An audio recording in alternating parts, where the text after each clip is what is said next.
ए रंगान गोरी गोरी लावते कपाळी चंद्र कोर साज मराठ मोळा लय भारी दिसते पोर रंगान गोरी गोरी लावते कपाळी चंद्र कोर साज मराठ मोळा लय भारी दिसते पोर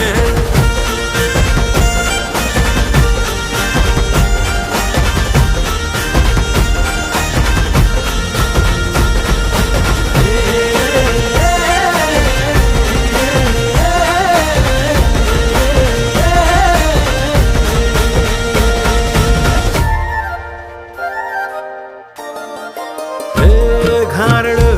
बोलणं वाधाळ नक्षत्राचं लेन तिच्या हातीचं काकण गालावरील आज गावरान वाज गळजाच्या शिवाराला फिरवाचं बियाणं